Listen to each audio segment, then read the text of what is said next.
ये कहानी है कोनोहा के दो लड़कों की, एक जीनियस का बेटा और दूसरा लूजर का, जिसे विरासत में मिली थी अटूट इच्छा शक्ति और उसने ये कसम खाई कि लूजर का बेटा लूजर नहीं बनेगा।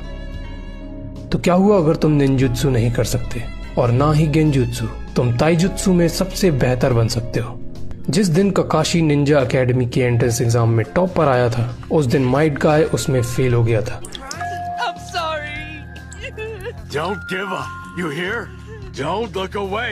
You'll find it. You will. Class में लास्ट आने वाला बच्चा अगर ये कहे कि वो क्लास के टॉपर से कंपटीशन करेगा तो वो सुनने में बेहद बचकाना लगता है, पर माइट गाय ने यही किया। उसे फर्क नहीं पड़ा कि लोग उसका मजाक उड़ाएंगे, उसकी बेइज्जती करेंगे। उसे परवाह थी तो सिर्फ एक चीज की, कि वो हार नहीं मानेगा।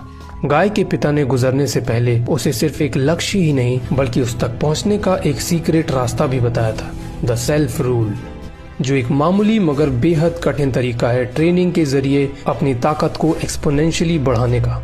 जब गाय कोई भी शर्त लगाता है तो हारने पर खुद से एक वादा करता है कि वो विलेज का चक्कर लगाएगा, वो भी अपने हाथों पर, और अगर वो ऐसा नहीं कर पाया तो 1000 पुशअप्स अपनी उंगलियों पर।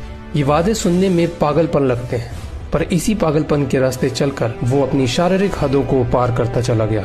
गाय ने जब ये देखा कि जीनियस होने के बावजूद ककाशी इतनी कठिन ट्रेनिंग करता है तो गाय की हिम्मत और भी ज्यादा बढ़ गई। गेनिन से चुनिन और फिर जोनिन बनने तक के सफर में गाय ककाशी से अनगिनत बार हारा और इसी के साथ उनकी दोस्ती भी गहरी होती चली गई।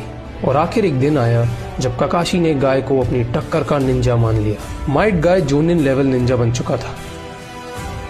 उसने 8 इनर गेट्स में मास्टरी कर ली थी और उसे कुछ ऐसे ताइजुत्सु मूव आते थे जो उसके सीक्रेट हथियार थे। कॉपी निंजा ककाशी और ताइजुत्सु मास्टर गाय की जोड़ी कोनोहा की सबसे ताकतवर जोड़ी बनी, जो उसकी फर्स्ट लाइन ऑफ डिफेंस का काम करती थी। ककाशी को गाय पर इतना भरोसा था कि वो जानता था कि अगर कभी उस पर कोई मुसीबत आ जाए तो गाय फौरन उसकी मदद के लिए पहुंच जाएगा।